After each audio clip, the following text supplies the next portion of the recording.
Ok, evo jednog interesantnog tekst efekta koji predstavlja kombinaciju između neke vrste neonskog osvjetljenja i holograma. Ceo ovaj efekat izveden je isključivo upotrebom layer styla uz malu pomoć putanja. A kako se to izvodi? Pa na sljedeći način. Naravno, za početak potreban nam je novi dokument, file, new. Dimenzije dokumenta su 900x450 piksela u rezoluciji 300, to je ok. Dobili smo novi dokument, međutim layer je providan, popunit ćemo ga crnom bojom, edit, fill, izaberemo black za crnu, ok, i dobili smo crnu pozadinu. Pošto se radi o tekst efektu, potreban nam je i neki tekst. Kliknemo na text tool, ukucamo tekst. Evo teksta, malo je mali, povećat ćemo ga, uzmemo move tool, uhvatimo za ručku, povlačimo, dodajemo shift da bi sačuvali proporcije dokumenta, proporcije teksta. Ukoliko dodamo alt, povećavat ćemo ga od centra. Mislim da je ovo ok dimenzija, pustimo miša, zatim pustimo shift i alt, podesit ćemo ga ovde. Ono što sada želim da uradim, završili smo sa transformacijom, ono što sada želim da uradim jeste da smanjimo stojanje između ovih karaktera. Ponovo uzimam text tool, stavljam kursor između dva karaktera, držim levi alt i strelicom, pomeram levom ili desnom strelicom, mogu da smanjim ostojanje između karaktera, odnosno da ga povećam. Ja želim da ga smanjim toliko da se karakteri preklope i to ću raditi između svih karaktera. Evo ga, spojili smo sva slova i ovo je otprilike ono što mi je bilo potrebno da uradim sa tekstom. Postavit ćemo ga nekako na sredinu. Ono što možete uraditi u Photoshopu i što je u stvari naš sljedeći korak u izvođenju efekta jeste da od ovih slova napravimo putanje. Desni klik na text layer, desni klik i idemo create work path. Naravno, putanja se pojavila u panelu za putanje, snimit ćemo je, dupli klik, snimit ćemo kao path 1, to je ok. Vraćamo se na layer panel, isključujemo text layer i sada vidimo da smo u stvari dobili putanje za svako slovo posebno. Uzet ćemo black selection tool ili path selection tool ili crnu strelicu, kako god, selektujemo sve putanje za svako slovo pojedinačno. Vidimo da se svako slovo u stvari sastoji od posebne putanje.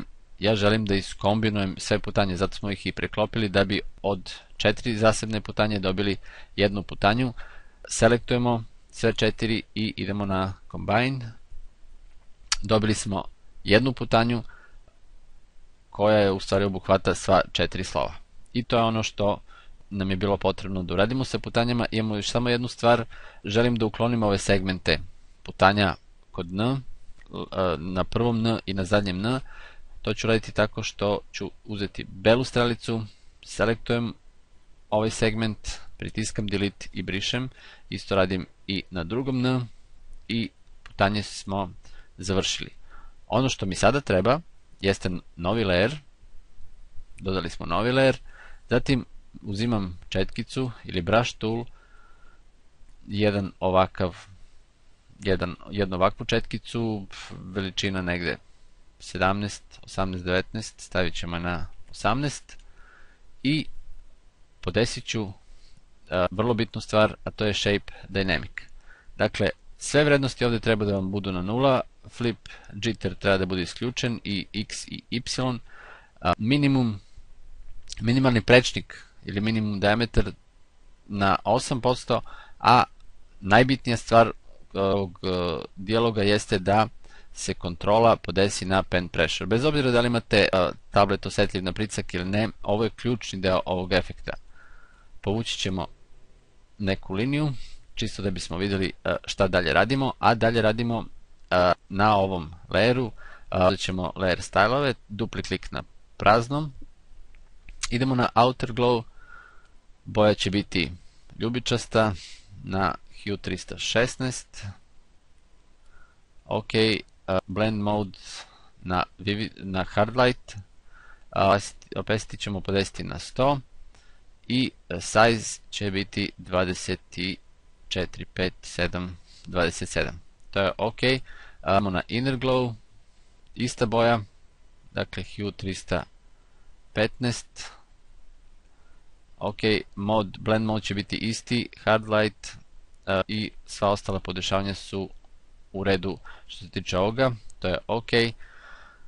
Ono što možemo sad da radimo jeste da ručno bojimo svako slovo, odnosno svaku putanju, međutim želimo da Photoshop to uradi za nas, a to ćemo raditi tako što odemo na putanje i desnim klikom kažemo stroke pad.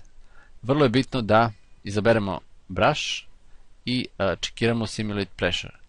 Ok, dobili smo efekat koji smo tražili.